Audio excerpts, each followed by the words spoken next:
We are creatures that grow from small beginnings, and what we grow into depends on several factors. One is the conditions that surround us, and one is the extent to which we engage with the life within us. For the past probably 20 years more, education has become a strategic issue around the world. You know, when I was a student, nobody was very interested in what was happening in other countries in education. I mean, I was growing up in England. We didn't really care what was happening in Finland. People in America weren't that bothered about what was happening in Spain. But now governments are. Education has become a strategic issue. And it's become a strategic issue because of the nature and pace of globalization. And education has become seen as a process to encourage competition and economic success between countries. And it's led to the most corrupt and sterile form of education you can imagine for our children. Our children are suffering now from higher levels of stress than ever before. More and more kids are not graduating from high school. I hate the expression. Is hate a strong word? I hate the expression dropout. In America currently, something like 30% of kids who start the 9th grade don't complete the 12th grade. And every single child has a reason for that. I mean, there are trends, but what's interesting are not the statistics, it's the reasons individuals have. But, you know, if you're running any kind of enterprise and you lost 30% of your clients every year, you might wonder whether it was the stupid clients or your enterprise. And to call these kids dropouts makes it sound like they failed the system. And it's much more accurate to say the system has failed them. Because I don't know any kid who doesn't want to learn. You know, children are born with immense possibilities. I mean, infinite possibilities, and they have a massive appetite to learn. I mean, think what happens in the first 18 months of life. Children learn to speak. Little babies in the first 18 months learn to speak. And nobody teaches them. You don't. If you're a parent, you didn't teach your child to speak. It's far too complicated. You know, you wouldn't have the time and they wouldn't have the patience. You know, it's not like you sit your child down at the age of 18 months and say, look, we need to talk. You know, or more specifically, you do. And, and this is how it's going to work. You know, you probably noticed your mother and I have been making all these noises for the past 18 months. Well, some of these are names of things. We call them nouns. There are other noises we make. They're not names of things. They're names of things you can do with things. We call them verbs. If you change the noise, you can say what you will do and what you have done. And don't worry about the subjunctive. Nobody gets it. You know, it doesn't work like that. You know, kids absorb language through their skin. You nudge them, you correct them, they mimic you, but you don't speak, you don't teach them. And by the way, if they grow up in a home where there are 6 languages spoken, they'll just learn all of those. Kids love to learn. The problem they have is with education, which is the time when we start to decide systematically to teach them things. And many of the rhythms of education are obstructive to the natural rhythms of learning. So my premise is that children are born with immense natural capacities. They have a tremendous appetite to learn, and education has become the problem. When you say what is the aim of education, I'd put it this way, that, and I'd love to know what Sadhguru has to say about this, coming from a different cultural perspective, but my take on this is this, that all of us are born into 2 worlds. You know, that there's a world that existed before you came into it.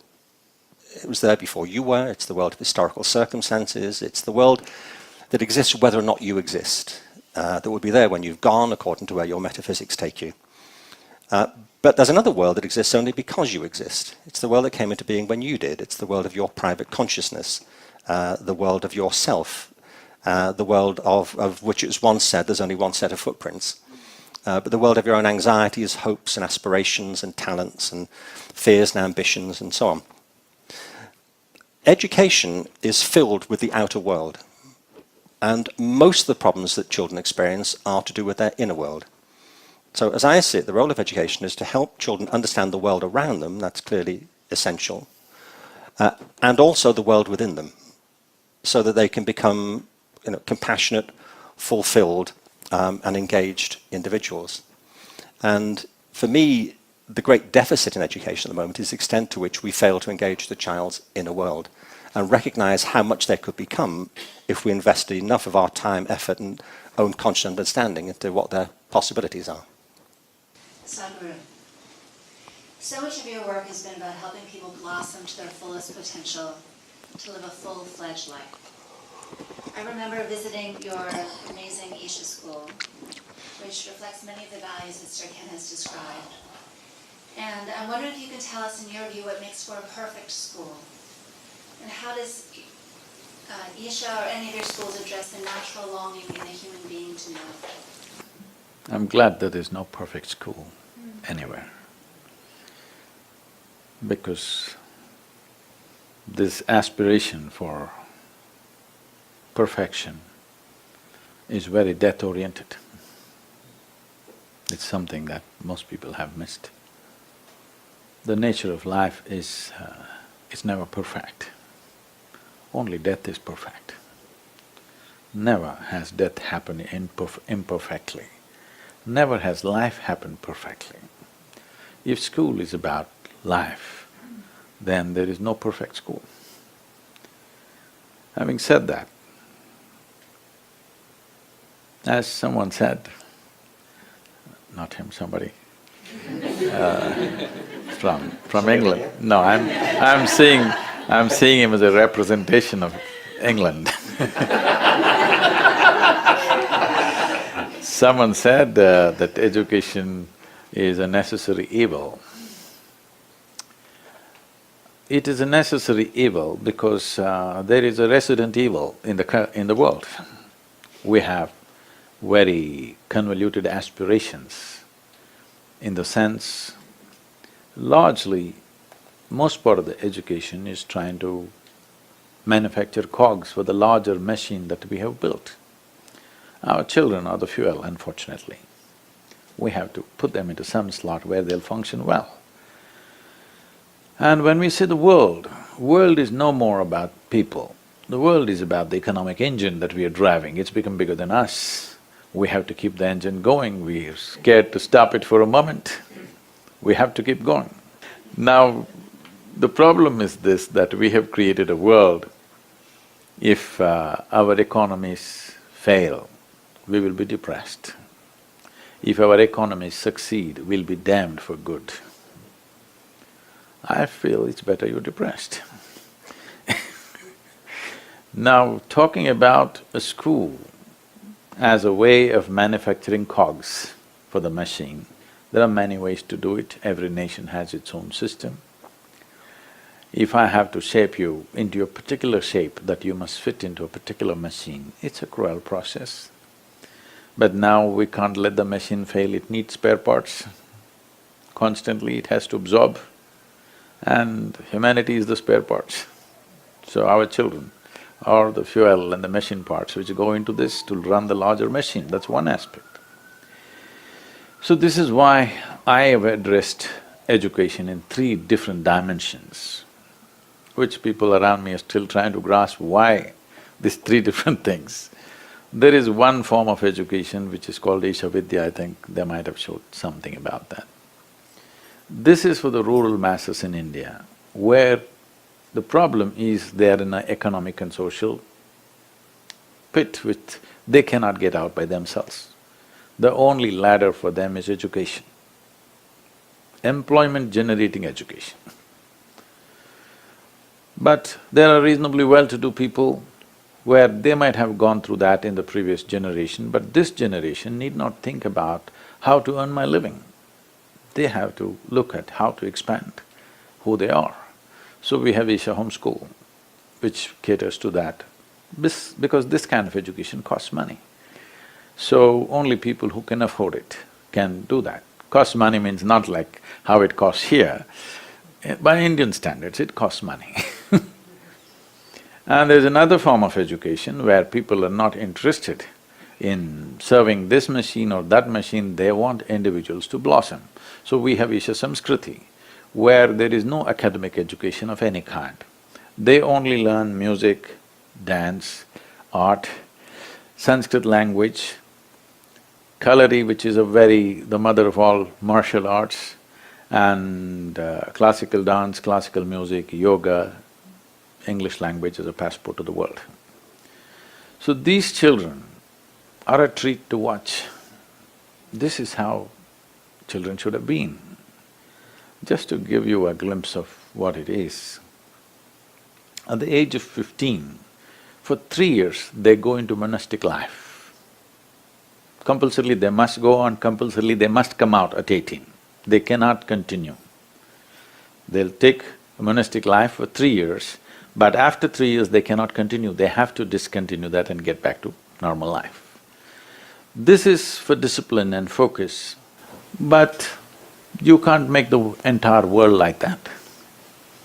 This is an ideal to work towards.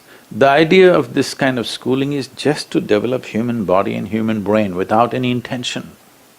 Without any intention as to what they should become. They can become whatever they want. Only thing is, human body and human mind should grow to its fullest capability, and attention is the main thing. An indiscriminate and unprejudiced attention is what we're trying to evolve in the children, that they learn to pay attention to everything the same way, that you don't divide the world as something as good and something as bad, something high, something low, something divine, something devil, something filthy, something sacred. No, you learn to pay the same attention to everything. This is the fundamental of this form of education. What will they do? What will they do is the aspiration. So I guaranteed them one thing, 12 years, if you enter the school, the commitment is for 12 years. You have to, 6 if you come, 18 if you can leave. So they asked me, what will the children do? I said, one thing I'll assure you, we will not give you a certificate in the end. They said, Sadhguru, what? I said, did anybody ask me, what is my certification? Only in the American embassy they asked me. So I said, no certification, because doors in the world may open little slowly for you, but when they open, they stay open. Not because of qualification, but by competence you open doors. It is just that everybody is in a mad race, your children should do better than your neighbor's children. This is a disease. I agree. I didn't know you're unqualified, by the way. I'm sorry. That's the… I actually have to go. That is the only qualification I have, and that is the only striving in my life, how to remain uneducated.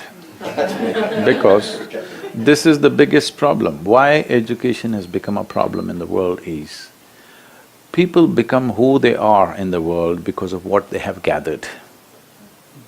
This is a very unfortunate situation. Right now, whether it is material things or knowledge, whatever information they have gathered, it makes them who they are. Now, who you are and what you have gathered are two different things. This is the distinction we are trying to bring into child's life in our schools. Whatever you may gather, it doesn't matter. What you gather is just information and things. Information is a thing by itself. It should not determine who you are.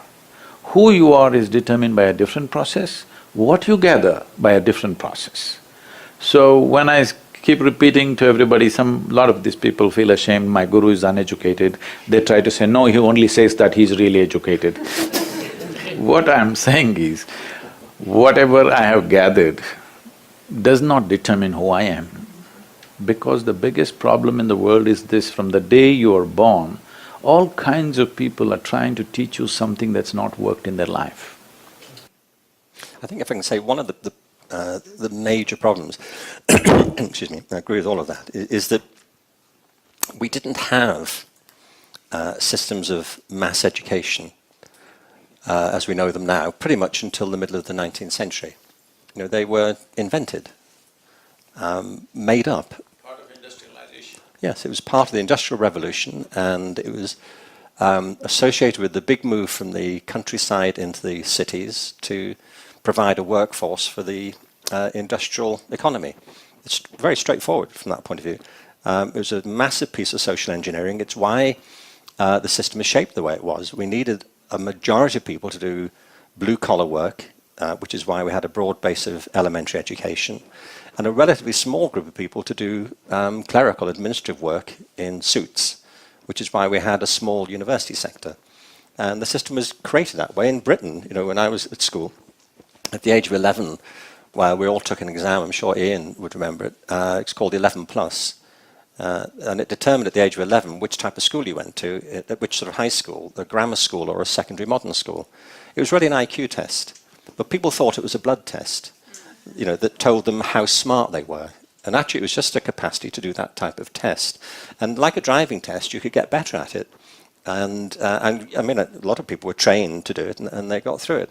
But the consequence of it is that we created this kind of system where there were a small group of winners, and they did very well by it, but the vast majority didn't. And part of the problem, as I see it, is that the system of education is burdened with certain ideological assumptions. One of them is a whole set of ideas about intelligence. So the whole ideal of Western education is to get people to university. And therefore, and it's because the universities abrogated the system to their own purposes.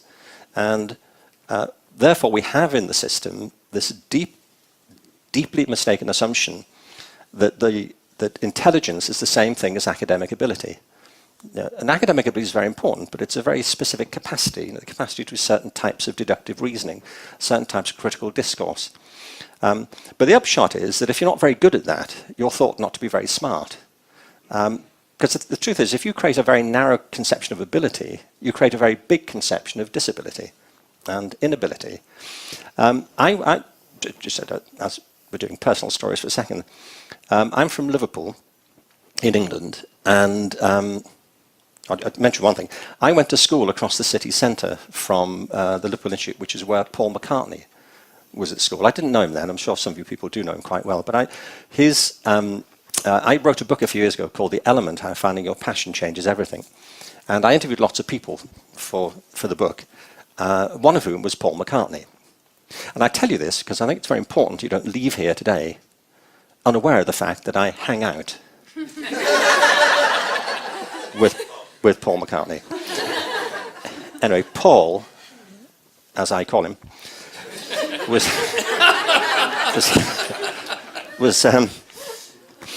I interviewed him for the book, and I said, "Did you enjoy music at school?" And he said no, he hated it. I said, "Did your music teacher think you had any talent?" He said, "No, not really." He does, doesn't he?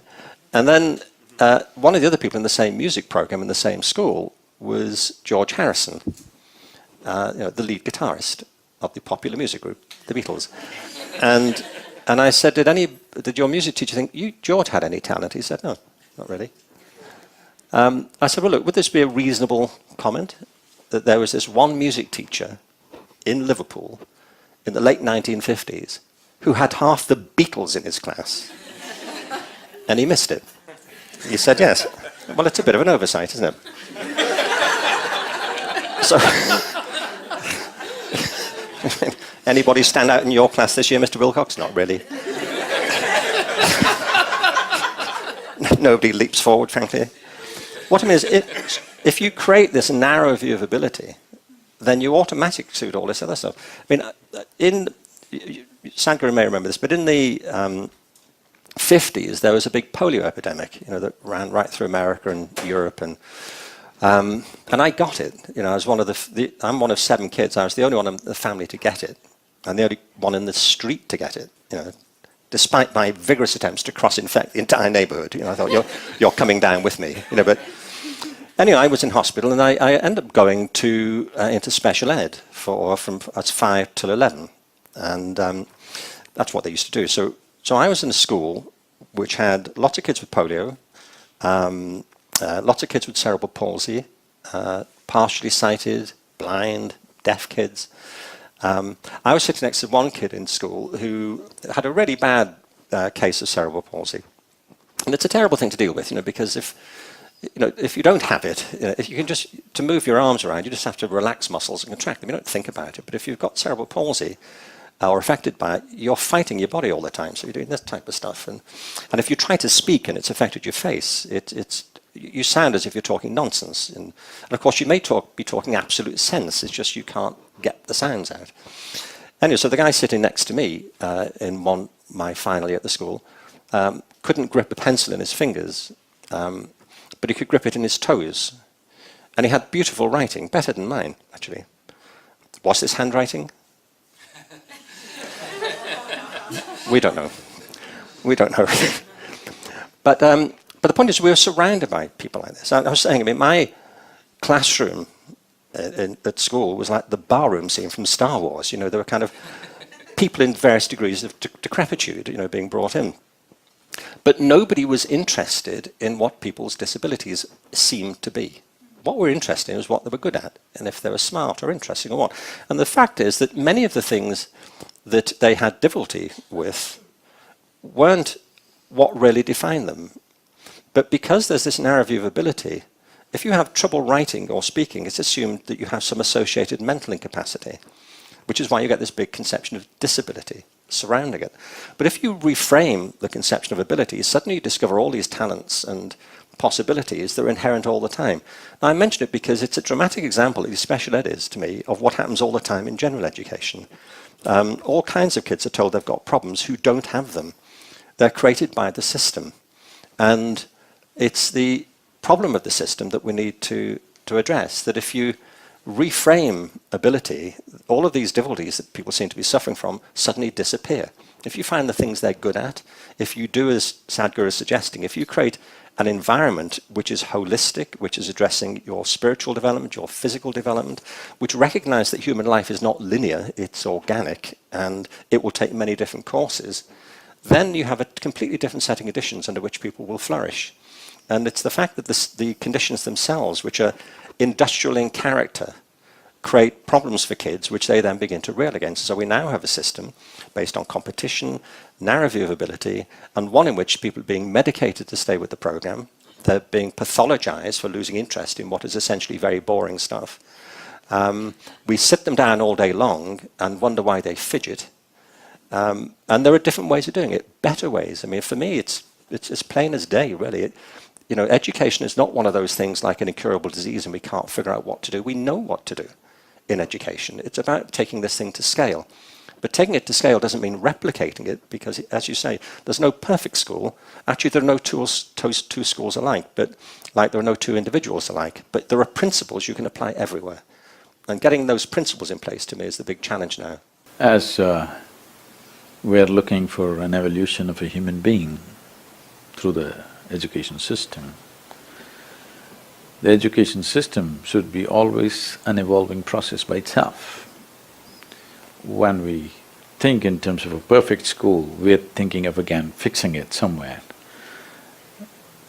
That's what needs to change.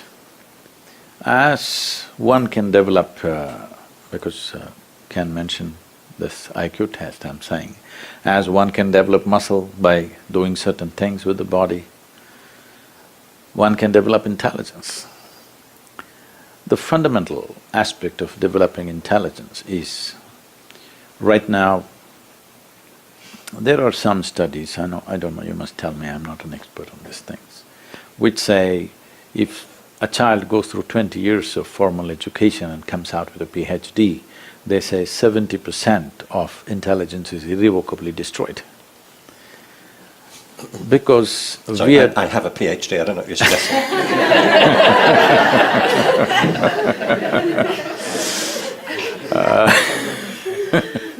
I'll leave that to you, Ken.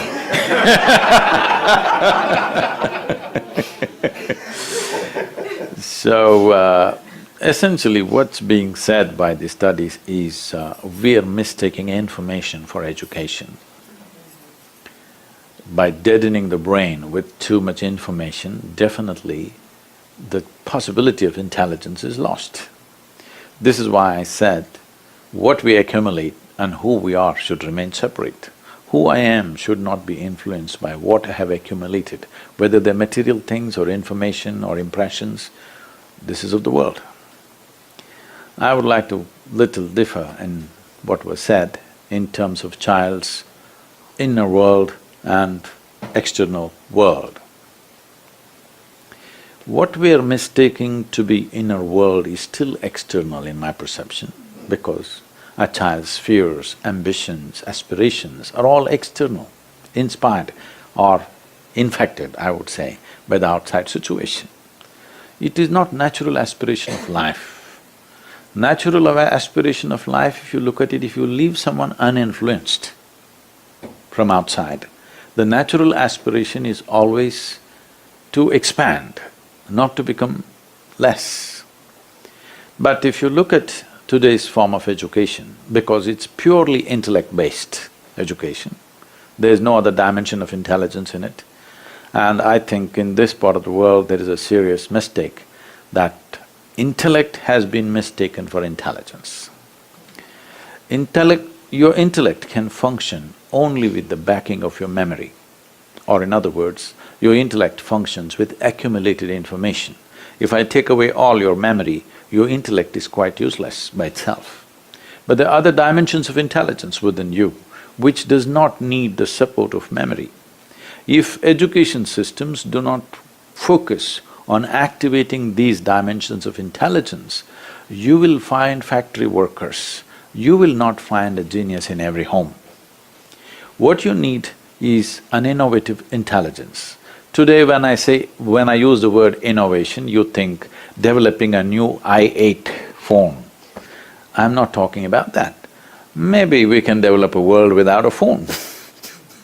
We don't know what's an innovation. Innovation need not necessarily mean improvement of what we have little by little, little by little. Yes, that is also needed, but that is not what life is looking for. People are not any better with phone, without phone. Maybe we're doing more things, but equally confused, equally struggling as it was before. So the point is not about what we have gathered. What we have gathered is useful in creating comfort and convenience for the world. What we have gathered is not useful for creating well-being for ourselves and for the world. If well-being has to happen, we have to access dimensions of intelligence which are not intellectual, because intellect cannot function without accumulated information. If you function always out of accumulated information, you naturally get identified with it. So depending upon what you have accumulated, you become that kind. Because you have become that kind, another kind and your kind always goes into conflict. If the purpose of education is to expand horizons of individual human beings, you can see that's definitely not happening. The more educated somebody becomes, as people get educated, they really can't get along with anybody. Not so educated people can live together, 100 people can live together. Once you become educated, you become isolated, because this is the nature of the intellect. Because you're employing only one wheel out of 4 wheels of your car, it is like that. It's like suppose you're driving on the street and you are some kind of an expert, you drive on just 2 wheels. What, Mosh, you do? You got a car for that.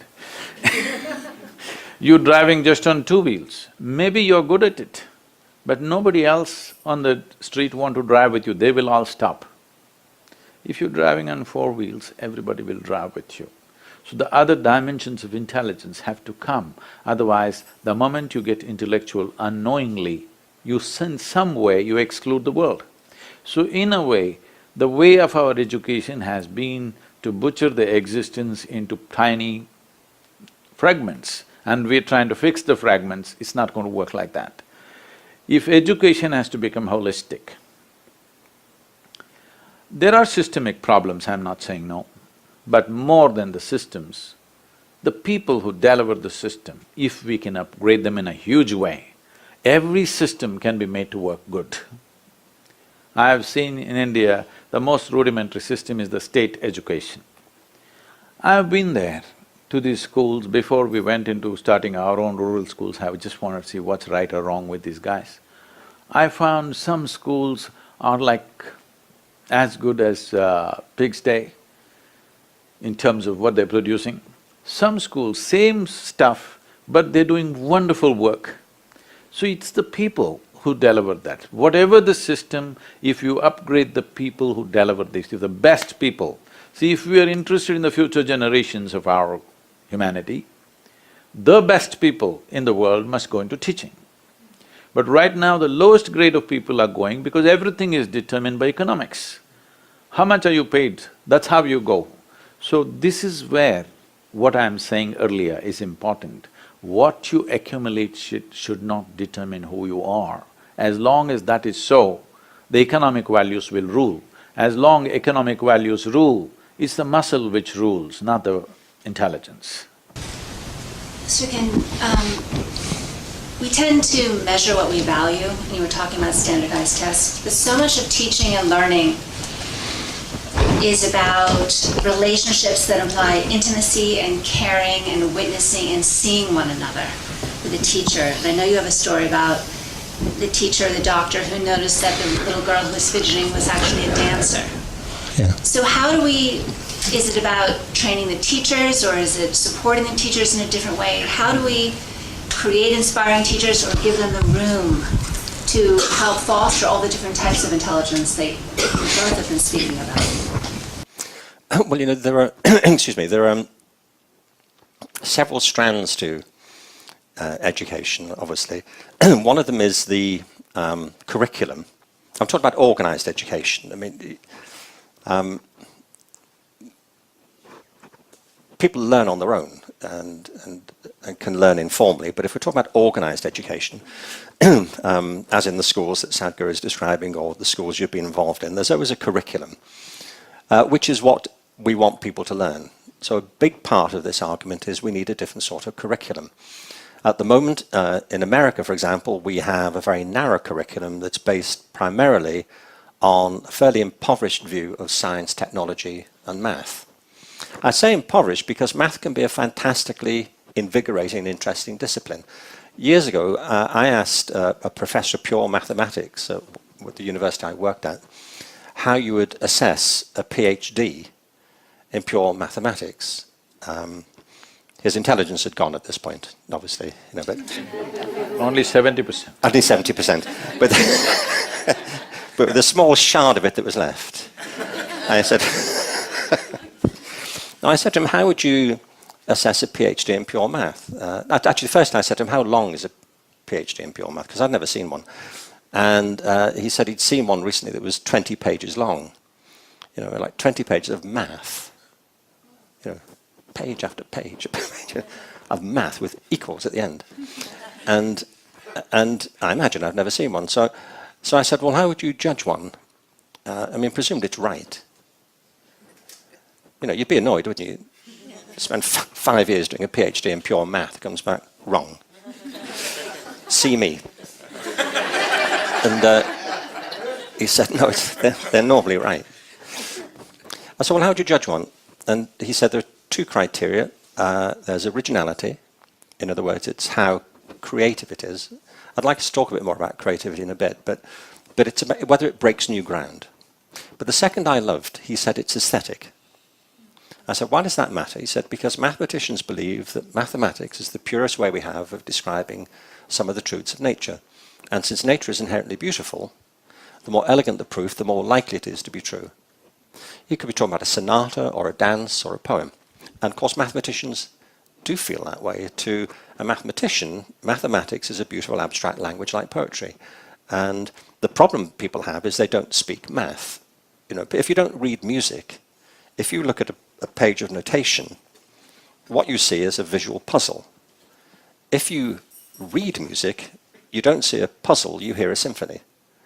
And it's the same with mathematics, that mathematicians who speak math see a symphony. They don't see a puzzle. And so a lot of the problem in mathematics is it's a literacy problem. We have phrasebook math. You know, it's like trying to court somebody with phrasebook French. It's just not a very good idea. Take my word for that. It doesn't work out. So part of it is that we have a limited conception of these disciplines, a fairly impoverished view. And what I'm arguing for, and it's implicit, I think, in what I understand from what I've read about Sadhguru's schools and what he's been telling us, is you need a broad curriculum that recognizes that education has a whole range of functions and that we have to address physical development, spiritual development, our emotional development, and all of that is tied up with a bigger view of consciousness. And therefore you need a school curriculum which has the arts, the humanities, the sciences, technology, not incidentally, not in a hierarchy, but equally and co-equally important. It's important for every reason, and also because for some kids that's where their real lives are going to lie. That's where they will discover themselves most fully. The second part of education is pedagogy, which is how we aim to teach people these things. And I think you're right. I mean, pedagogy, teaching, is the most important part of it. I mean, the reason Sadhguru is having the effect he's having on the world is because he's such a brilliant teacher. Teaching is what this is about. And teaching is not something that can be reduced to direct instruction. Teaching is not about telling people what to think. It's facilitating knowing. It's creating conditions where people will come to understand for themselves by probing them, questioning them, raising their curiosity, probing them so they might go in a different direction, giving them some tools, some techniques, and to reduce it to a process of delivering information to people. I really don't like this language that's got into education of delivering the curriculum. It's like education, some branch of FedEx. You know, it's not. Great teachers know that instruction may be part of it, but the larger part of it is enabling, facilitating, piquing people's curiosity, engaging them, and inspiring their imaginations and seeing the possibility in something. It's a very sophisticated process. And one of the reasons that our education systems stumble is precisely because we've demeaned the profession of teaching. We haven't respected it in the way that we should. We don't compensate people in the way they need to be in order to concentrate on the job and do it properly. And, you know, and the best teachers aren't necessarily the ones with the most degrees. On the contrary, I mean, I know all kinds of very smart people with degrees who can't teach at all. And it's the big mistake that we've made. And the third bit of education is assessment. Well, assessment is important. I can't think of any education process that doesn't benefit by people making assessments of it. But assessment's not testing. Assessment is about making judgments of what's going on and whether it's worthwhile or it isn't and how people are progressing. All great teachers do that. They're sensing whether this is happening or not. You know, and you don't give people numbers for that. And what's happened, I think, in America is that we've ended up with a very narrow curriculum which has been compressed because there was a piece of legislation passed here, was it 20 years ago now? Almost, called No Child Left Behind, which is one of the great pieces of modern irony. And what happened was that the government decided that America was falling behind in the international race in education, and the country had to compete, and the children were the foot soldiers in doing this, and that the way standards were to be raised was through standardized testing. It's a terrible mistake to confuse standardization with raising standards, I think. But then what happened was they released this opportunity to the publishing companies. I looked at this recently. So on the one hand, you've got conformity is one of the big principles of the current system. Well, if you want conformity, then you need compliance, and that's what the standardized testing movement's about. And this is a business. That's the point. It's a business, and it's really stifling our children at the moment. In 2013, we looked at some of the figures. The National Football League in America, which is not, of course, football, as we know. I'm a soccer fan. Exactly. And we have to call it soccer because they appropriated the word football. It's not right. Don't tell me you're from Leicester. What? You're not from Leicester. I'm from Liverpool. Okay. It's near enough.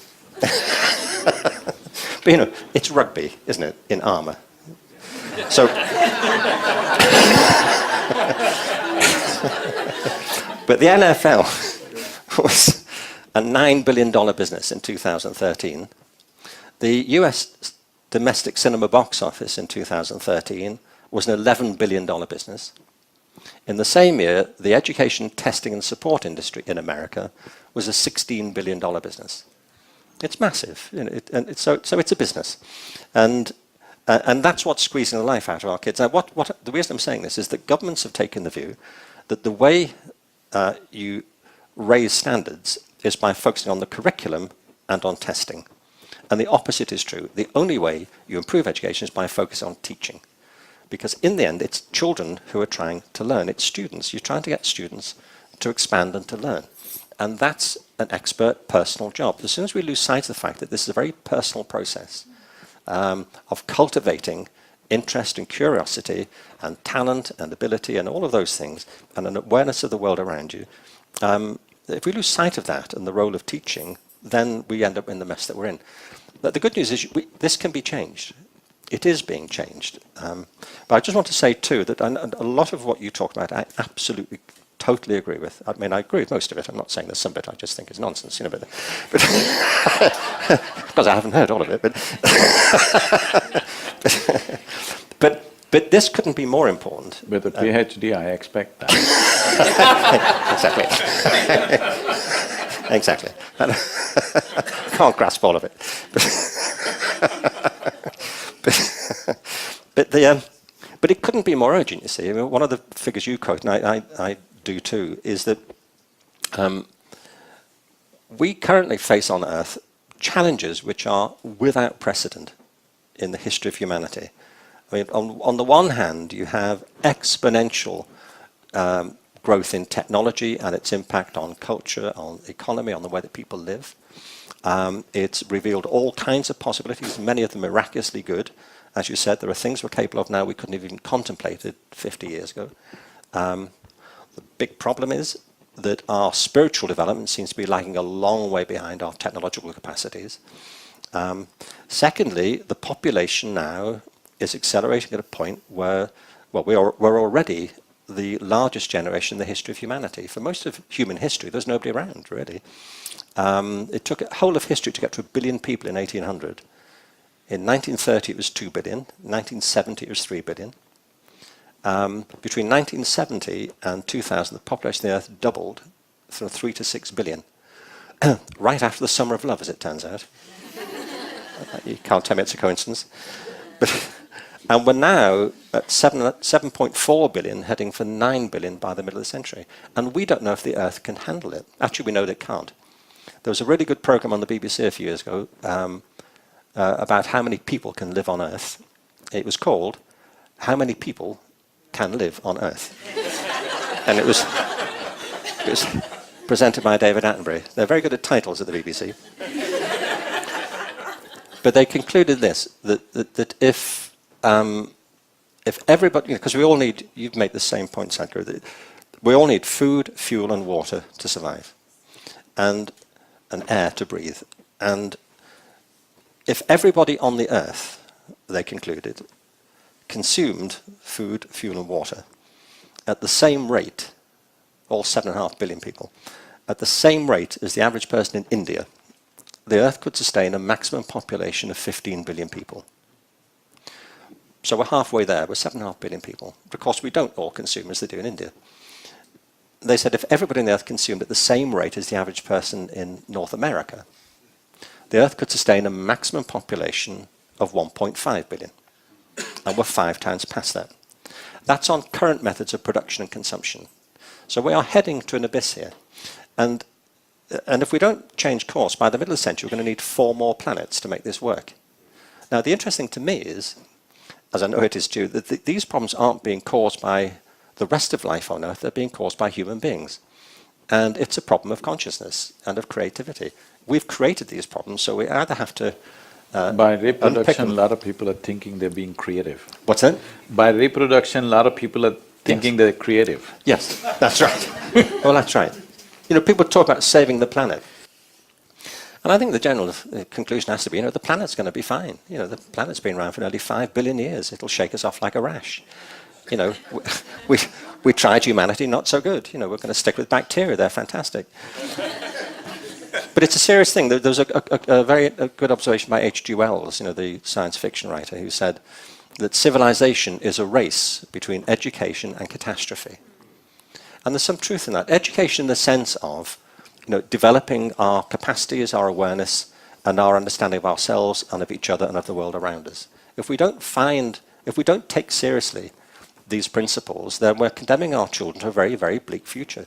And the idea that all this can be solved through fueling the profits of the testing companies is hard to comprehend, that anybody takes it seriously. It's a case of terminal myopia. And so to me, it's an issue at every level. It's personal, it's about our children, it's about ourselves, it's our communities, but it's about the larger enterprise that humanity is part of. And it really couldn't be more important. And the principles that I know you embody in the schools are exactly the right ones, it seems to me. That's what this is about. But there isn't a single way to do it. As you said, there's no one perfect school, there's no one particular way to do it. Circumstances vary, but there's some principles. It's about conditions, it's about having a holistic view of humanity, of how children's growth and potential, recognizing the power of teaching, and recognize that you need to get these balances right, and that we can do it. But it couldn't be more important that we get on and do it. A lot of it has been articulated by Ken, but what I would like to say is, in terms of my experience of school, I went to school only when it was absolutely necessary. I had very innovative ways of staying away from school. Because right from my childhood, one thing that somehow got stuck in my head was, if someone is saying something which means something to them, however simplistic or stupid it is, I'm willing to pay full attention. But if someone is saying something which doesn't mean a damn thing to him or her, but it's some big stuff, I'm not interested in that. Because if you're not interested in that, why should I listen to something that you're not interested in? So essentially, this instruction business comes from this. When you think you need to instruct somebody, you have assumed that those whom you instruct are of a lower intelligence than yourself, which is a serious mistake. There is sufficient scientific data to show everybody, every one of us who are 30 years of age are not as intelligent as a 6-year-old child who's just come into the school. There's substantial proof to show that. Only reason why we are looking out to be smart is because we have information and the child does not have information. So we're just showing off this information in the form of instruction. If we bring the teacher training process, completely take away this word instruction and bring inspiration and transmission as a way of life for the teachers, every school system could become a fruitful process, whatever the thing, because I don't believe we can transform all the systems around the world. But in some way, if we bring inspiration and ability to transmit whatever really matters to them, then a child would sit up and listen, for sure. As a part of this, in our schools, we made it, our school is a 7-day school. There's no holiday and no weekend. This may be shocking for America because thank God it's Friday is the philosophy. If one knows the joy of learning, I don't say why would they want to take a break. Well, activity needs to be adjusted according to, the child's ability to do things. So in a month we have 4 to 5 activity days which are not determined. It's always a surprise for a child. The child will never know when is the activity day. Today when they come, today could be activity day. Suddenly tomorrow you come again, it's an activity day. Next 15 days, it's continuous academic day. But academics are very well woven with arts, music, everything to such a point. I found that when they come to… in India system, I don't know, it's the same here probably, they do first 10 years from first standard to 10th standard, and then there's 11, 12, which is like a pre-university kind of thing. Once they come to 11, 12, they all want to get into professional colleges. In India, you don't get into a professional college unless you have 99.5 percentage. Okay? The Delhi University has the legend of refusing children who got 100 out of 100. Okay? Where are they supposed to go? I don't know. They got 100 and they refused because there's no space for them. So, this Marx madness will catch up and the parents will go on overdrive, and we have spent 10 years bringing art, music, culture into their lives. Everything will be dumped and just mathematics and science is being done whether they like it or they don't like it. So in the last 2 years, I made this 11, 12 into 3 years. I said, it's 3 years, if you want to come, you come, otherwise you leave it. Because we invested so much in art, music, culture, everything. Now the moment you come to 16 years of age, you drop everything and go into professions. You are a doctor who cannot sing, you're a dangerous doctor, believe me. Yes? You're an engineer who doesn't understand the engineering of your own body, that's why you don't dance. If you did know the engineering of your body, very effortlessly you would know how to move. So, we made this into 2 years, into 3 years. So people said, 1 year later my children will go, my neighbor's children are already in engineering and medicine. I said, this is how it is, this is not a race. Education is not a race. 1 year later, what's your problem? You're not in that condition, he has to earn a living at this age. 1 year later he will go more mature and more complete. So we did this, and the amazing thing is, almost 90% of the parents want their children back in the school. 1 year extra for the same education. But we brought many aspects of leadership, management, business which are not in the curriculum, and above all, music, art, theatre in a big way. And it's working out wonderfully for the children, they're coming out much more rounded out. And when the school started, the first question that came was naturally, me being who I am, because education is not my full-time involvement. So people said, so Sadhguru, you're going to give them a spiritual teaching. I said, spiritual teaching is for the stupid who lost life sense. People like you, I said to the parents. People like you who lost the fundamental life sense, you need a spiritual teaching.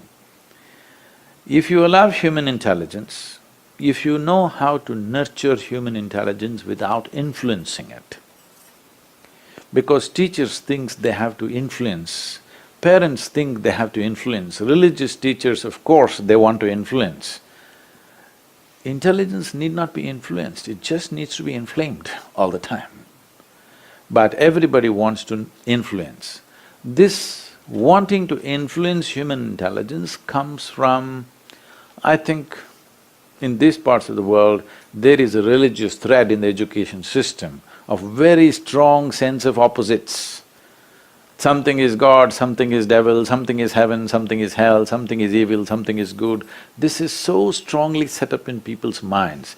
Naturally they want to influence because you think they will join the other party. Like how the two political parties in the country look like two religions as far as I'm concerned, the language that's being used on the news channels. In my perception, the political parties look like two different religions to me, because it is such strong opposites. No, that's not what a democracy was about. Democracy means today you could vote for this, tomorrow you could vote for that. As it was necessary, you would shift. No more shifting, people are already clearly identified, this is me, that is you, finished. Maybe the people were telling me only 6% travels. Next 47%, 94% is fixed as two different religions in the country. This is very much present in the education mechanism, that we have strong sense of opposites. This is where I think there is something that education systems in the world can pick up from the East, where we don't have a strong sense of opposites, because our gods are devils also, our devils are gods also. Somebody who looks like this is… what is beautiful, what is ugly, you cannot determine in the East because everything is one big happening. I think if you want to nurture human intelligence, this strong sense of opposites have to go. There is nobody in this room who is 24 hours good or 24 hours bad, isn't it? You can confess it with me, it's okay. Yes. Nobody is 24 hours good or 24 hours bad. It's just when you're conscious, you function in a wonderful way, when you're unconscious, you may do something lousy. This happens to every human being. Now, instead of recognizing that fundamental quality of the human being and how to nurture this, because the basis of our intelligence is just this, that we can do this or that.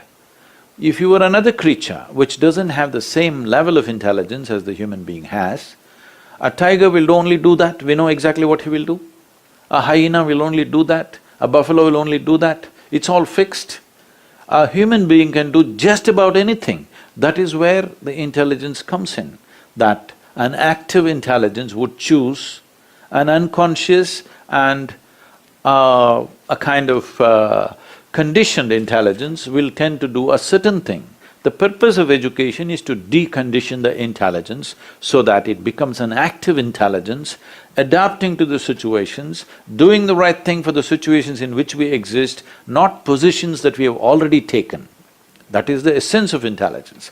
But today, in some way, education system is trying to condition the intelligence this way or that way, because I think there is a strong thread of religion in the background. Though it may not be spoken, I see that everywhere there is a strong sense of opposites, very strong opposites which cannot meet. I wanted to get back to something that you both have said about creativity and curiosity in order to not be too rigid in one way or another. And Sir Ken, you said that curiosity is the engine of achievement. And so I'm wondering what happens to our curiosity as we grow older, and how do we get it back and sustain it? And how do we keep, I mean, you both have different methods for reaching this, but in terms of… People are blind dating out of curiosity. That's one reason.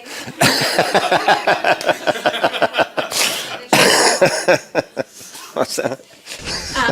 But in terms of keeping it, if creativity can be valued as literacy is valued, and if curiosity is kind of the fuel to keep us somewhat awake and aware, Yeah. how do we hold on to that as they maybe are even out of school and just continue? I mean, our Right. children inspire us all the time. We learn from them all the time. But as adult learners, I wonder if you can speak to that. Well, yeah, I just want to comment, if I may, first on what Sadhguru says about opposites. I think this is absolutely right. You know, the Western rational view is very much that thinking is a process of making distinctions. It's what the whole logic enterprise is about. You know, it's this, it's that, it's fine chopping, seeing differences between things, and making things into categories. I remember writing, you know, the whole, and it's been a brilliant success in all kinds of ways. I'm not saying it's been without its benefits, of course not. We live off the fruits of rationalism all the time. But a really good example to me is this, the whole taxonomic process that developed in the 18th and 19th centuries in the natural world gave us an amazing system of classifying natural things into genus and into species and subspecies. Linnaeus spent a long time figuring out all these different classifications, and if you go to a natural history museum, you see all of this at work. You know, if you go into a natural history museum, you can go into a room, and I've done this, that's got nothing but butterflies in. And it's very impressive. You see all these butterflies in cases against the wall, pinned to the back, dead. You know, but all in species. You know, the big ones at the top, small ones down at the bottom. Go to another room, you see the beetles, not the beetles, other beetles, all classified. And it's a very interesting way to think about it. It's a way of studying these things. But if you leave the Natural History Museum and go into the countryside, you don't see all the butterflies flying in formation with the big ones at the front and the small ones at the back, and the beetles all in some separate part of the field keeping their own company. In actuality, in life, these things all mixed up with each other. They pollinate the environment that they all depend upon. That's the principle of economy. It's about relationships. It's not about separate categories. And, for example, you know, in schools we divide the arts and the sciences. But it's just a device, because in the world, all the scientists I know are deeply affected by aesthetic interests. Look at the work of engineers. Look at the. I mean, I was going to want to ask you later, if we have time, about dance. I'm a big advocate for dance, and in most school systems, dance is out of the picture entirely now, because we need to spend more time on math. And I think dance is as important as math, but it's not separate from it. These things are integrated. You know, you can talk about your liver and your kidneys as separate entities, but they only function together. It's the only way it actually makes sense. You know, if you take your liver out and put it on the table, it's not doing a very good job at that point. You know, is there something wrong with my liver? Yes, there would be. It's out of your body now. It's about how these things connect that matters so much. So I think the better way is to see that thinking is also about making relationships and making connections and not seeing separation. So we end up, for example, in school saying, are you an artist or are you a scientist? Is it going to be this or is it going to be that? It doesn't have to be a choice.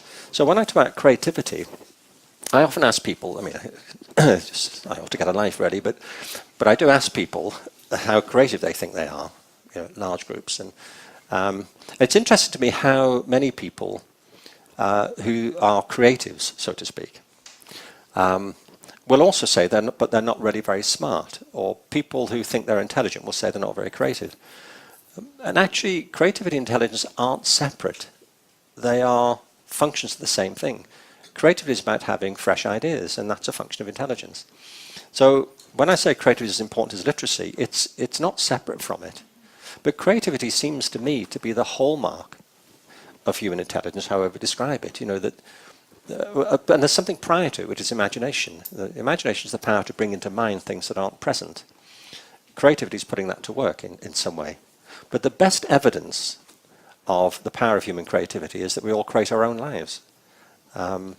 Every human life is a unique achievement. There have been 100 billion people, we think, on the planet in the past 150, 200,000 years, and every single life has been different.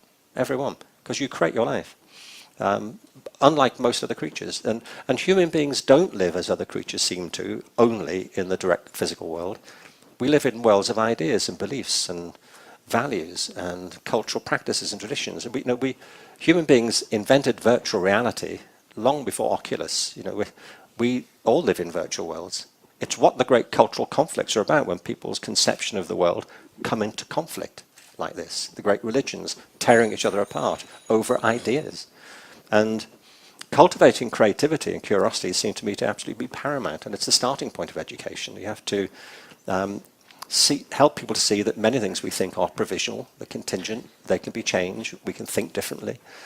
We don't need to be trapped into our own biography. We can recreate ourselves if we wish to, and that's what, as I understand, a lot of this work is about. It's giving people another sense, another realm of possibilities that they can come to occupy and inhabit.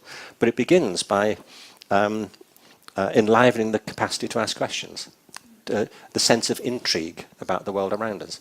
And it's that gets killed in schools when it comes down to direct instruction, testing and multiple choice bubble tests. It's the very thing that should give life to education that we kill off at the bottom.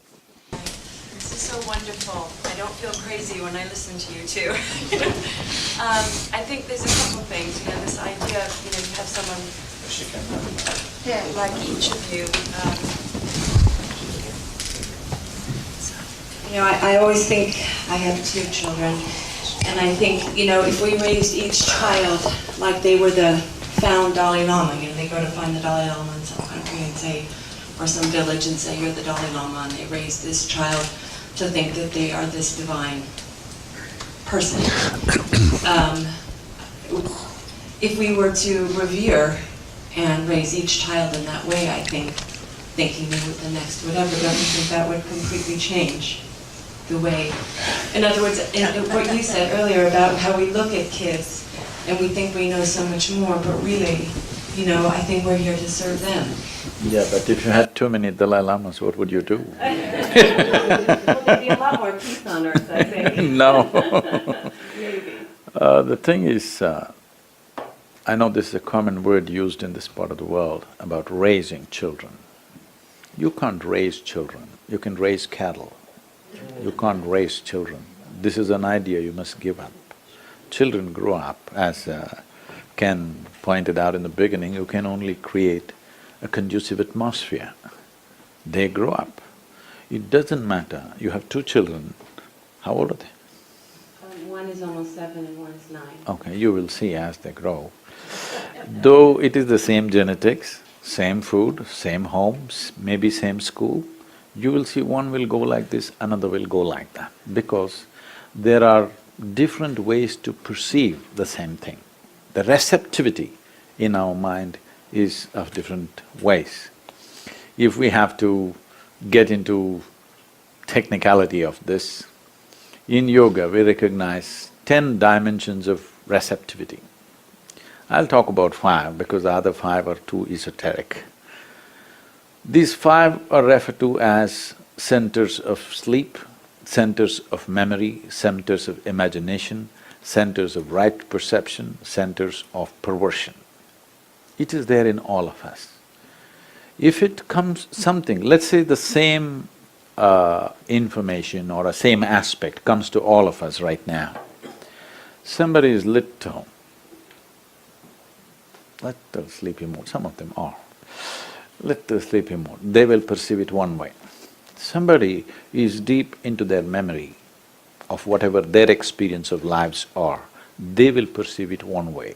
Somebody is in a heightened state of imagination, they will perceive it one way. Somebody is in a state of equanimity, they will perceive it one way. Somebody has taken extreme positions of right or wrong, they will perceive it another way. So whatever I may give you, depending upon from which center you receive, accordingly it becomes that. So you may have 2 children, same home, everything same, all input same, but one will go like this, one will go like that, because every moment how they're receiving what is coming their way. So now, the important thing is, as I said earlier, when you say picking up a young child and saying, you're the Dalai Lama, you're the spiritual teacher, with all due respect to the institution of what it is, I'm saying you're trying to influence them powerfully. An intelligence should not be influenced. An influenced intelligence is a dangerous intelligence. An intelligence which is on but not influenced will always be a solution. An intelligence which is profoundly influenced by this or that is always a divisive intelligence. It is me versus you, it will become. Strong sense of rights and wrongs, strong sense of this is it or that is it, will always create conflict, however good it may look to you. See, right now, I'll take an extreme example, an example you're not supposed to speak in America. For example, right now, there is an Islamic state. We need to look at this in reality, what it is.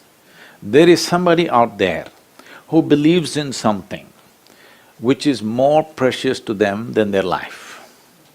Yes? When a man is willing to die for something that he believes, you have to at least recognize he's genuine, all right? There is no better proof. But the result of that, what horrendous things happen is another thing, okay? The consequence of that firm belief is another thing. But you have to appreciate, this man believes that there is something that he believes in which is far more precious than his own life. When I say life, I want you to look at this, whether it's an ant or an elephant, whatever life you take, every life holds its own life of highest importance. You try to catch a little ant does not think, oh, I'm just a little ant, let me die. He does everything possible to live. This is the nature of life, that is so for a human being also. This life is precious for this life, but I'm willing to throw this away for something that I believe in. I'm saying the belief is genuine, okay, but the result is horrendous. So if you strongly influence your children, whatever you think is right, don't think the result will be good. I'm not of this generation, and I really appreciate what you're talking about. Something visually apparent you don't have to announce.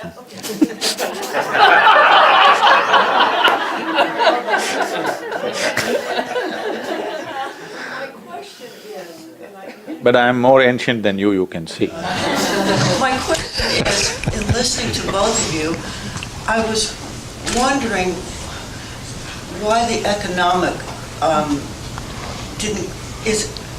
is not part of what perhaps, it's what I feel. I feel children who have economic wealth and more means are able to do the testing, able to go to those private schools, able. And I think that's changing the tenor of education, certainly in our country, and I'm disturbed by it. And I don't know how you guys think about that. No, there's no question about it. All the figures support that view, that kids from middle class and wealthier backgrounds do better at school, they do better at tests. Kids from impoverished backgrounds do much less well. Non-graduation rates are much higher in impoverished backgrounds, of which there are many more than there used to be. It's true in certain of our African-American communities and Hispanic communities. It's also the case that although it'd be wrong to say if you don't graduate from high school, you go to jail, that's not true, obviously not. People often have wonderful lives, they just didn't happen to finish high school. What is true is a very high proportion of people in jail, actually over 60% of people in the correctional system in America did not complete high school. So there's a very, very considerable and significant economic dimension to all of this. And it's creating a chasm in the country that I think it has to be addressed in an urgent kind of a way.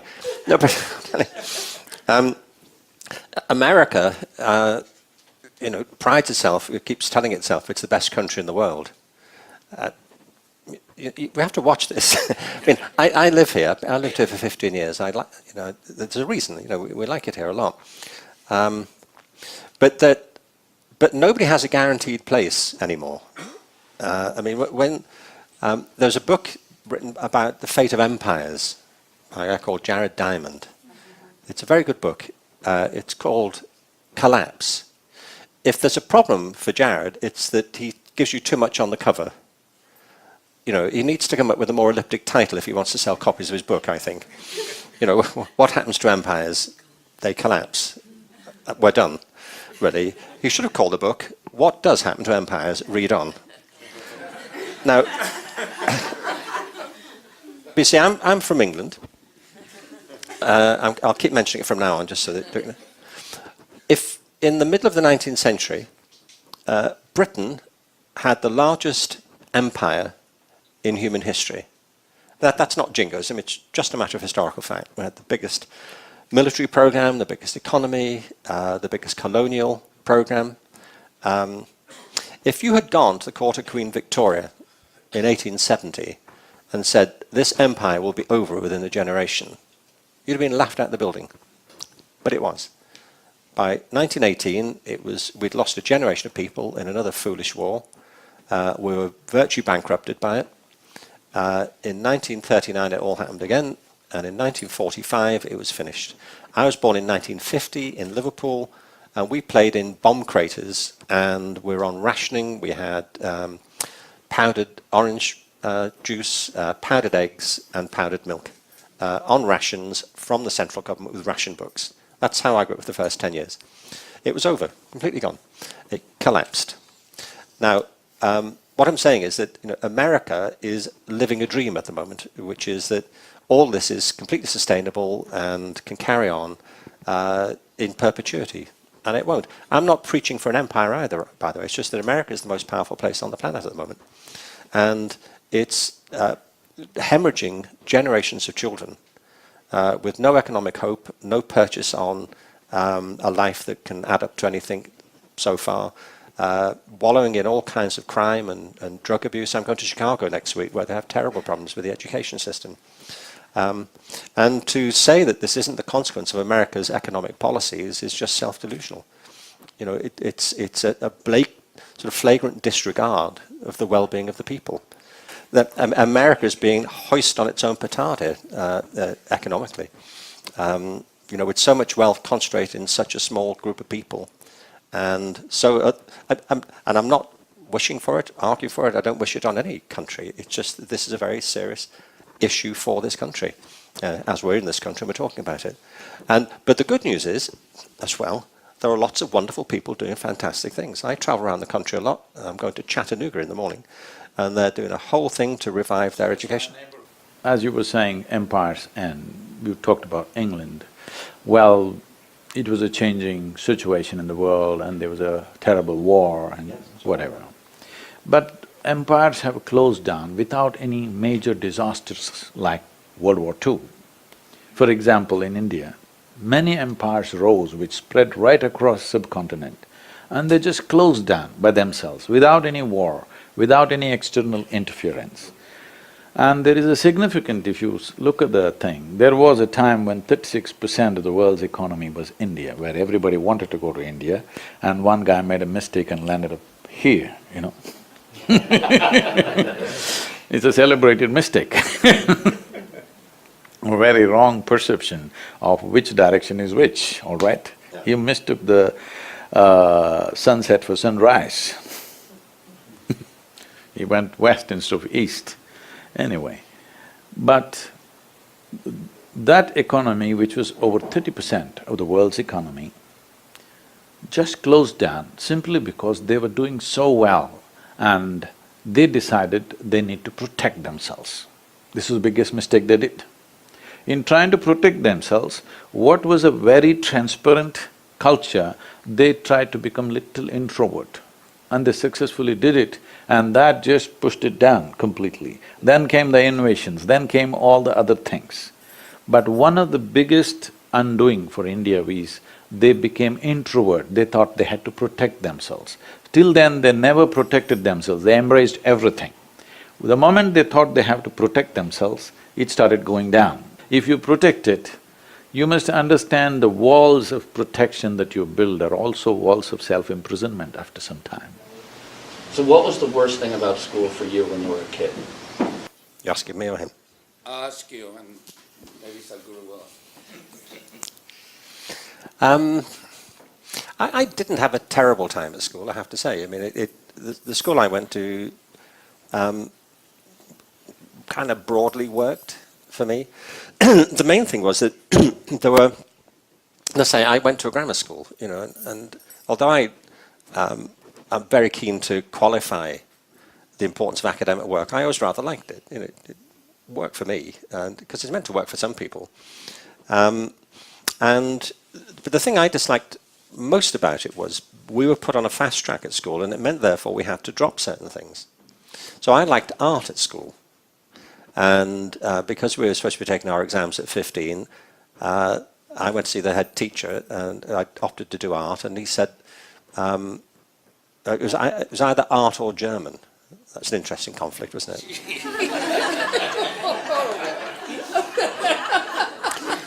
And I said, what do you think I should do? He said, well, if I were you, I would do… I said, I want to do art in German. He said, well, the thing is, you can't do art in German. Which baffled me, you know, because I'd seen films of Germany and there were pictures everywhere. You know, I thought, well, presumably somebody in Germany is capable of doing art.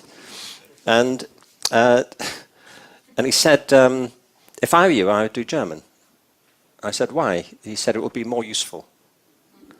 And I was baffled by it. I thought, why would German be more useful than art? I mean, it is useful, I'm not saying it's not. Especially in Germany, I mean, it's an absolute bonus, you know, but the implication that somehow art was useless, and that's what became clear, is that the school curriculum is divided into two groups of subjects. It still is. Well, the first problem is the idea of subjects. but if you accept that for a moment, most school curricula are divided into two groups of subjects, useful ones and useless ones. And the useless ones are, you know, art and music and dance and so on, things like that. So I had to drop art to do German.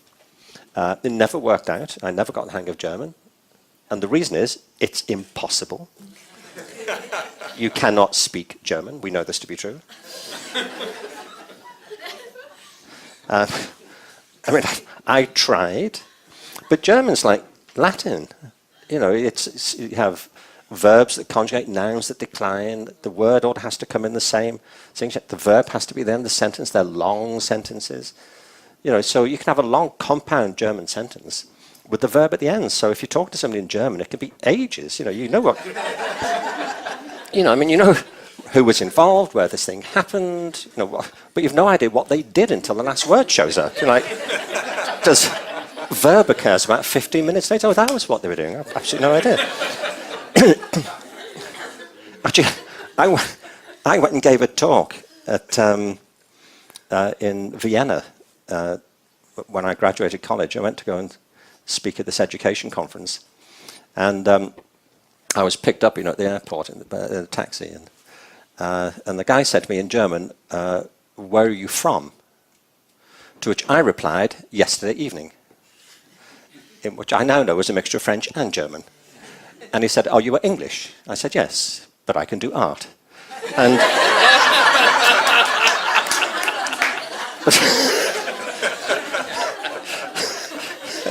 but it's funny because when when they called me about this thing in advance, they said, you're going to give this talk to all these educators. Said, would you like to give your talk in English or German? So on the phone, I acted like this was a big dilemma, you know. Because in Germany, they all speak English anyway. That's the thing, you get there, they all speak English to you. So I acted like it was a real tear, you know. And I said, look, I think in the end, I'll give this talk in English. Because I should say, I took my oral exam in German at school, and I failed it twice. And the reason is that, you know, it's a very complicated language. It's like Latin, but if you've got a Latin translation to do, you've got till next Tuesday, you know, and a pencil. You know, whereas in Germany, they expect a reply immediately. And I just couldn't get the hang of this thing at all. So I did the German oral exam, and I failed it, the first one, because I spent the whole exam standing up, having misunderstood the instruction to sit down. So, fated it right away. Anyway, so when they called me on the phone and said, do you want to give this talk in English or German? I said, look, I'll do it in English, I think. They said, why is that? I said, well, look, there's several reasons. One is it'll be longer, you know, more than 3 minutes, which is my conversational range in German currently. Secondly, it will deal with more complicated issues than my favourite things, you know, it's what I'm largely confined to. And thirdly, the audience won't have to keep standing up and sitting down, you know, because I'm still annoyed about that. You know. So it was these choices. You know, I had to drop it to do something I didn't want to do. We never did music at school because it wasn't thought to be relevant to the academic track. So it's that stuff, you know. And I wouldn't over psychologize it, but it was the lack of those things on my own education that made me think hard about why they mattered. In fact, I wanted to ask you if you don't have to answer now. Obviously, it's entirely up to you. But one of the things I've often argued is that dance in schools is as important as math. And to most Western people, that sounds like a bizarre exaggeration of something. But it's not. You know, people are embodied. You know, we are physical creatures. I've had the pleasure of working with a lot of dance companies. I'm the patron of the London School of Contemporary Dance, you know, Martha Graham's company in the UK. And to watch dancers at work is the most extraordinary thing. You know, it's not just a physical activity, of course not. It's a holistic activity. And I know in one of your schools, dance is a very central part of. I remember you saying in one of your talks that you equated dance with science. Is that right? I'm not saying it is a science, but the scientific nature of dance. I mean, the way I perceive the world, I'll continue from the question that Max asked. What is the most terrible thing about the school? I don't know because I was not there. I didn't suffer that. Solves that, isn't it? That's why I Just don't go ahead.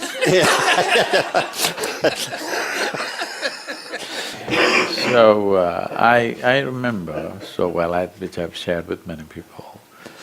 I remembered so well that you know, this assessment that she was talking about, a big investment in assessment, some 16 billion in assessing children, which is unknowingly grading them. And this grading, life does not respect, only schools and education systems respect. In the end, who does well in the world is not determined by how much marks they got somewhere, but they're given an extra advantage because they got so many marks. So I remember these monthly tests or the monthly report cards that were given out. I would see some children strutting around because they are first, second something, and some children sitting and crying because they're afraid to go home. I don't know what they had in their report cards. As far as I was concerned, whenever it was given to me, I just took it and gave it to my dad. He would open and he would blow. I just didn't know what's happening. This is a communication between my teacher and my father. I never once opened and saw what is written in it. Because I thought this is something between the two of them.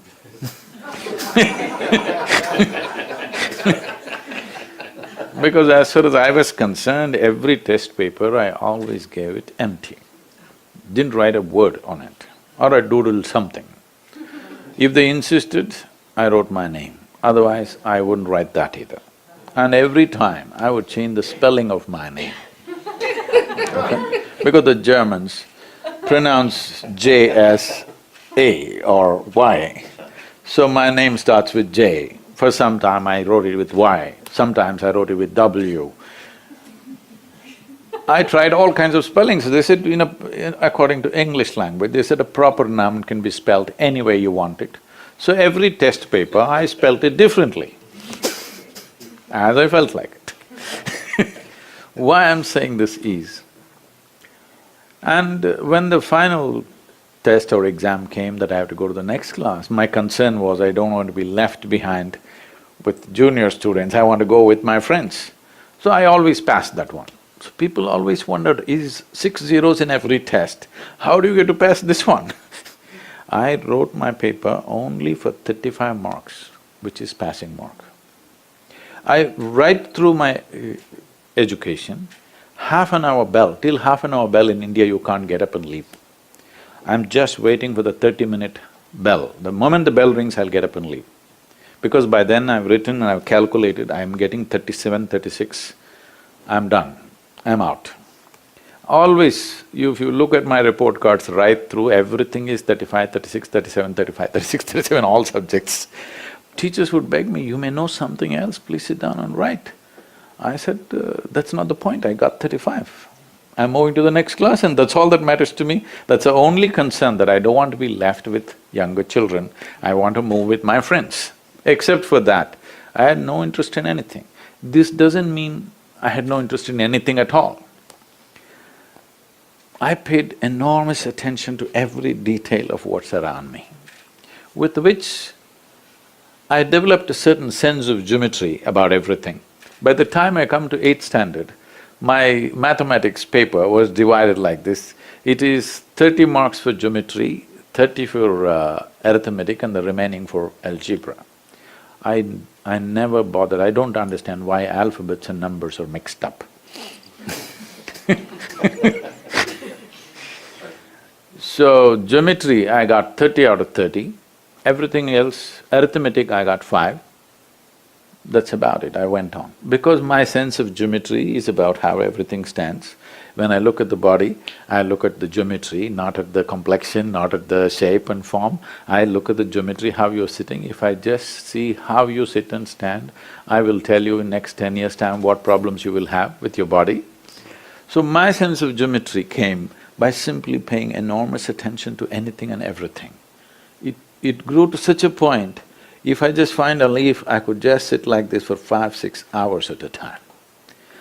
This is one thing I feel we have to bring to our children, ability to attend to something, whether it's important or not important is not your business. My father, being a very high-level academic excellence in his life, being a physician, supposed to be a very strict disciplinarian, which unfortunately or fortunately didn't work on me. Every day, evening 7 o'clock, 9 o'clock, we are supposed to read our textbooks, however uninteresting they are, it doesn't matter. So I would open the book like this. I find a little speck on the paper. This speck would absorb me for the next 2 hours. Without reading a single alphabet, I would sit like this for 2 hours. I wouldn't read a single alphabet on the book, but I would not be looking here and there. I'm totally with the tiny little speck on the paper. I'm saying, this is a big mistake we have done. As I said earlier, we have set strong opposites, this is important, this is not important. I think if human intelligence applies itself to every little thing will explode into a new cosmos by itself. This is what a human being is here for, to enhance life in such a way that no other creature can do it. But unfortunately, we have taken strong positions. This is important, this is not important, so it's going away. Right now, the only thing that's important is what serves our economic engine is the only important thing. This whole dissertation about German and art is just this. What is important? What will earn you more bucks? What will not earn you money? That's the question. That is the fundamental base question. If we do not remove this from our education system, there will be no education, there will only be one more manufacturing unit. I've been hogging this microphone, hoping that I would have power to ask you a question. So, Sir Ken, you're still wearing your single-function device. I hope your daughter is now wearing the multifunctional device watch. Yep. My serious question is I'll explain. Your comment about flawed enterprise as an education is really resonating with me, especially how the government and regulatory policies are influencing our education system. And America is really the most powerful country in the world, but we have worse than some of the third world country education system. But we also have the best universities and best boarding schools, and we have very flawed public school system as well as community colleges. If you are the single advisor to the new president, what policies would you recommend so that America becomes, again, the most powerful country in the world and our human capital, and we can make the impact moving forward? Well, just to say, I think there are brilliant public schools in America. And public education is one of the kind of jewels in the crown of America's achievement over the past 200 years. And, I know there's a growth in charter schools and independent schools and all of that, but for most kids, public school's not their best shot, it's their only shot. And getting public schools right and not giving up on them, I think, is a really major priority, which I'd want to say to any incoming president, that there's been a clear attempt to break up public education, or at least to bring the profit motive into it. Education worldwide is estimated to be, just on the economic frontier, a $5.5 trillion business. It's why so many big publishers, independent entrepreneurs are getting into education, why so many tech companies are getting into it. It's like another gold rush. And I'm not against, people with good, interesting ideas getting involved in education, as long as we keep remembering it's children that we're dealing with and young people, and they're not there to make people profits. And I do think it's very important that any incoming president,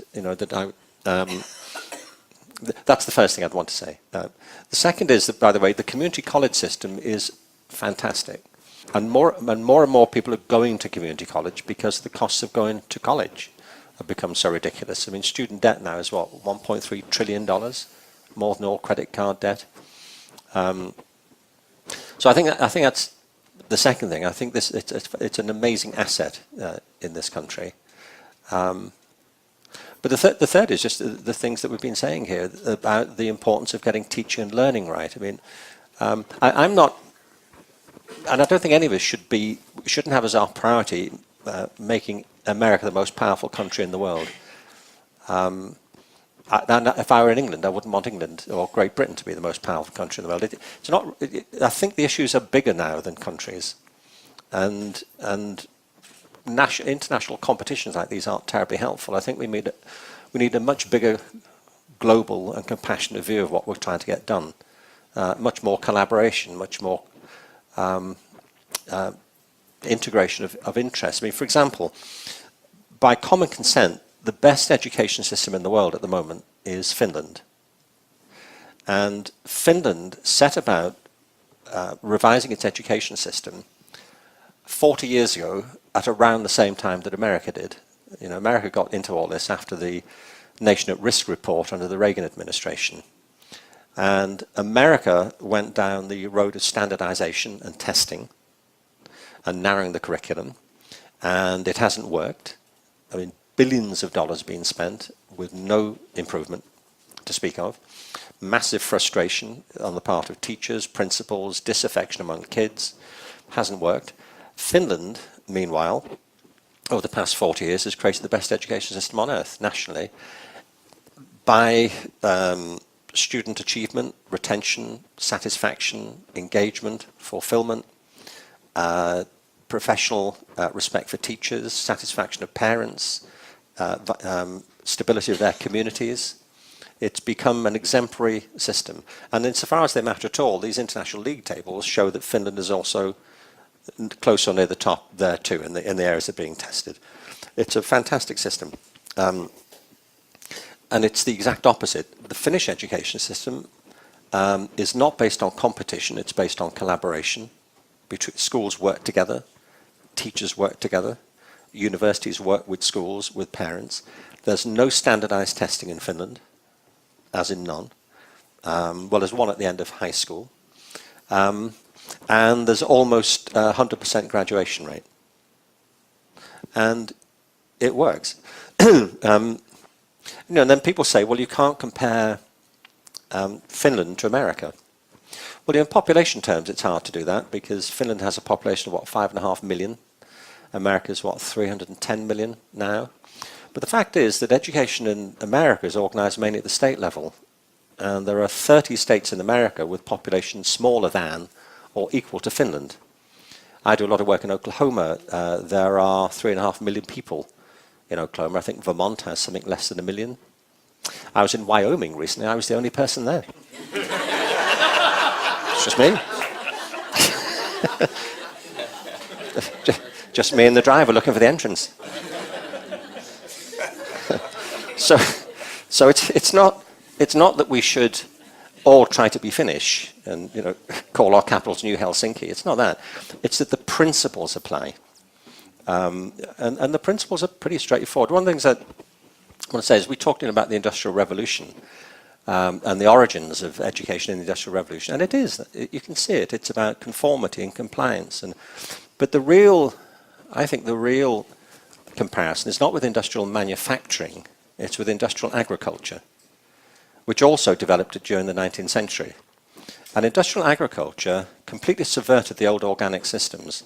It was based on mechanization, which meant that you could cultivate single crop farms as far as you could see. And you go to the Midwest, it's corn as far as the eye will take you, or it's potatoes as far as you can see to the horizon. That was made possible by mechanization. The other innovation was chemical fertilizers, which made it possible for things to grow bigger and faster. And the third innovation was pesticides, because once you created these big monocultural farms, they lacked the natural protectiveness that mixed farming creates. So we had to soak these things in these pesticides to keep them from being infested with insects. And it worked, has worked for a while. The problem is that it's destroyed topsoils around the world, which are eroding at a prodigious rate. It's poisoned waterways, it's polluting the oceans, and it's not sustainable. The whole world, we all depend upon a very narrow smear of topsoil, less than a few feet thick, that doesn't cover the whole world, it just covers part of it. Most of the earth is rock or water. And without this, we can't, and it's taken millions of years for this stuff to accumulate. And industrial agriculture is destroying it. And you see it, it's what happened in the Dust Bowl in Oklahoma. It's happened in other parts of the world too. The thing about this system, it's been very successful, but it's completely unsustainable, it's unnatural. Same thing with animals. We're keeping animals in these terrible compounds. We're pumping them full of antibiotics and hormones to make them grow bigger and faster. And because they live in these terrible conditions, they cross-infect, so we pump them full of this stuff. The thing about industrial agriculture, it's all been based on output and yield. And people will tell you that industrial agriculture the interesting thing is the focus is on the plant or the animal. It's getting it bigger. It's yield and output. Organic farming is based on the opposite principle, which is they don't focus on the plant, they focus on the soil. The exact opposite thing. If you get the soil right through natural process of composting and crop rotation, you don't need all these pesticides, and you don't need to keep renewing the soil. It does that itself. And the organic farmers know that. If you get the soil right, the plant will be fine. Don't focus on the plant, focus on the conditions of growth. And the same thing has exactly happened in our school system, I think. We've had these industrial systems. We've been focused on output, on yield. We've created sterile, inhuman conditions in our schools where people are not learning, even though we're getting data and so on. And along the way, what we've done is eroded the culture of learning. And all schools know, and I'm sure it's true of your schools, so if you get the culture of the school right, get the culture right, then things grow. And it's applying those organic principles. And if we can get all schools to do that, then the problem will start to right itself. I mean, what Ken just now said is the most important aspect. That is, education is not a production line. It's an organic happening. At the same time, from the question she asked, see, you cannot create an education system independent of the society in which we exist. Some ideal system. America is America. As he said, some principles from Finland you can take, but Finland is protected by oceans on all sides and it is what it is. And cold also prevents lots of things. America is what it is. Children are not just learning from their teachers, they're learning from the street, they're learning from the culture around. So you cannot ever develop an education system independent of the ecosystem that's happening. Are we as a society willing to in some way cultivate the ecosystem in the society which is suitable for a child to grow up in the best possible way, is a question that all of us should ask. Are we going to do what we like to do, or are we going to be conscious of how this will impact future generations? Every action that we are performing is an important thing that we need to look at. Because educating a child is not just a teacher's business or school's business or parents' business, it is happening all the time. So, a more responsible attitude towards this, a larger consciousness about this, everything that you do our children are seeing and what will happen to them tomorrow. If they start doing what you did at 18, they do it at 12, what will happen? If what they do at 12, somebody does it at 10, what happens? This is something that all of us need to pay some attention to, because education is not just happening in the school alone. Yes, a certain part is happening, but I think child learns equally from outside as he learns from the school. Having said that, this entire approach of bringing creativity, I think the most important thing that schools are missing out is exposing children to more natural phenomena in the world. They have become an isolated information cocoons of their own. They are living their cosmos through the phone. It's very, very important. I think every school invests in taking their children out, exposing them to natural phenomena and different thought process in the world, different cultures in the world, so that there is a more homogeneous approach to intelligence rather than right and wrong kind of intelligence. Why I'm saying this particularly specifically for American education system is, I see on the national news channel, people use words like good guys and bad guys. If somebody says such a thing in India, he's finished. I'm sure even in UK you cannot say that. But on the national news channel, major anchors referring to people as good guys and bad guys. I'm saying this has to go if we really want to cultivate an organic system where everybody grows to his full potential rather than being a product of a particular system. Thank you.